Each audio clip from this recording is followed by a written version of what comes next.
আজ আমরা চলে আসলাম কার্তিক পুজো পরিক্রমার দ্বিতীয় পর্ব নিয়ে। সামনেই দেখতে পাচ্ছেন কিশোর বাহিনী সংঘের পুজো। এই প্যান্ডেলের বিশেষত্ব, পুরো প্যান্ডেলটি জুড়েই যামিনী রয়ের শিল্পের ছোঁয়া আছে। চলুন দেখে নেওয়া যাক প্যান্ডেলটির ভিতরের অন্দরসজ্জা। প্যান্ডেলটি লক্ষ্য করলে দেখবেন যামিনী রয় দ্বারা আঁকা কোনো ছবিই কিন্তু এখানে বাদ যায়নি। কোনো না কোনো দেওয়ালে সেটি কিন্তু নিজের স্থান করে নিয়েছে।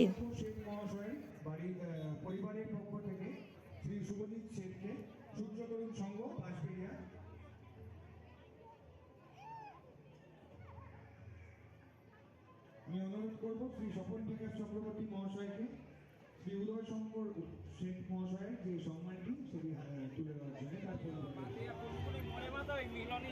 প্যান্ডেলটিতে দেখতে পাচ্ছেন আমাদের নিত্য ব্যবহার্য সাধারণ জিনিসপত্র কিভাবে শিল্পীর ছোঁয়ায় অসাধারণ হয়ে উঠেছে।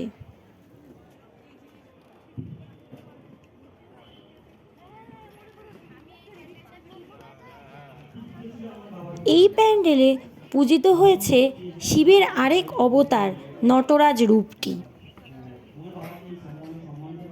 প্যান্ডেলের সিলিংটির অপরূপ সজ্জা দেখুন। এই হলো এখানকার নটরাজ শিবের রূপ।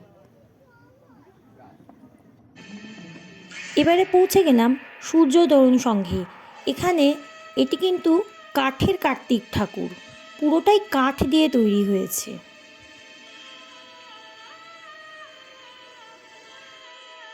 আবার চারিপাশে গা ছমছম করা ভৌতিক পরিবেশও তৈরি করা হয়েছে, যা কিনা ছোটদের খুবই ভালো লাগবে, বড়দেরও ভালো লাগবে অবশ্যই।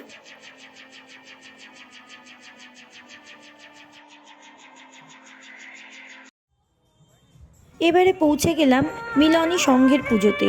এখানকার আকর্ষণ হলো সন্তোষী মাতা। এখানে কিন্তু সন্তোষী মাতাই পূজিত হন। এই সন্তোষী মাতার এই অপূর্ব সুন্দর রূপ এবং এত সুন্দর তার সজ্জা দেখে মন জুড়িয়ে গেল।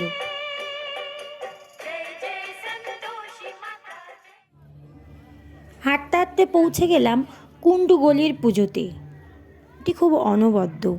এখানকার থিমে নগরায়নের বিপরীতে আমাদের গ্রাম বাংলার যে আর্থসামাজিক জীবনকে হাটে বাজারের প্রেক্ষাপটের মাধ্যমে তুলে ধরা হয়েছে।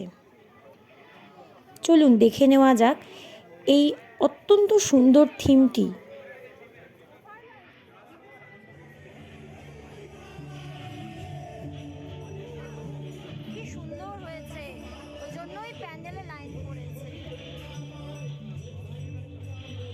এই প্যান্ডেলেও পূজিত হয়েছে নটরাজ রূপী শিব। এবারে পায়ে পায়ে চলে এলাম মিলনপল্লীতে। এখানকার থিমটিও খুবই সুন্দর। এখানে জীবনের বিভিন্ন চক্র, সেইটা নিয়েই প্যান্ডেলের থিমটি রচিত হয়েছে। খুবই সুন্দর প্যান্ডেলের মঞ্চসজ্জা, অপরূপ সুন্দর। আপনারা সবাই দেখবেন এই পুজোগুলি, যেগুলি পরিক্রমার্থে দেখানো হচ্ছে।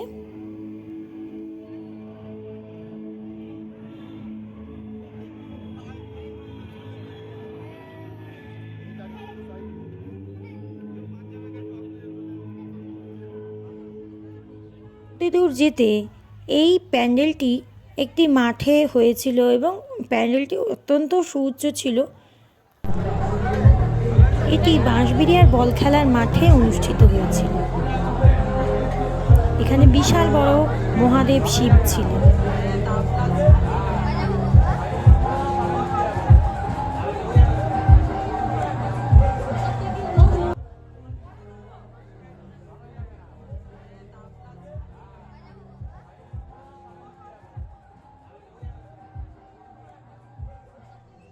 এবারে পৌঁছে গেলাম মিতালি সংঘের পুজোতে।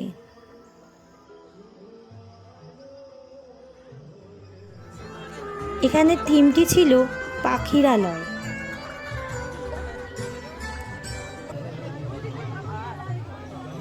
প্রায় কয়েক হাজার হাড়ির মধ্যে যে পাখির বাসা হয় সেটি মণ্ডপ সজ্জায় স্থান পেয়েছে এবং মণ্ডপ সজ্জাটি সত্যিই অপূর্ব, চোখে না দেখলে বুঝতে পারবেন না, অবশ্যই আপনারা দেখে আসবেন। এখানে মিতালির সঙ্গে পূজিত হয়েছে মহাদেব শিব। এরপরে পৌঁছে গেলাম মিলনপল্লী নটরাজ সংঘতে। 3 নম্বর ওয়ার্ডে এটি আয়োজিত হয়েছিল। এটি যোধপুর উমেদ প্যালেসের অনুকরণে তৈরি হয়েছে।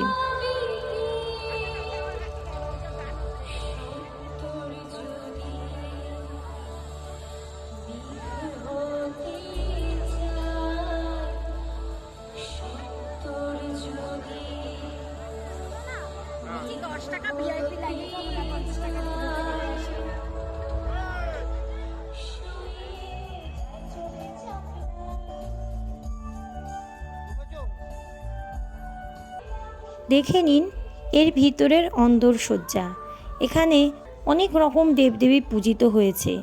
শিব, নারায়ণ, রাধারানী সবাই এখানে পূজিত হয়েছেন। এবং প্যান্ডেলটির অন্দরসজ্জাও খুবই সুন্দর, ঝাড়বাতিটাও খুব সুন্দর হয়েছিল। সব মিলিয়ে খুব সুন্দর এই পুজোটি লেগেছে আমার। প্রচুর ঘোরাঘুরি করে পুরোটাই আমরা পায়ে হেঁটে ঘুরেছি।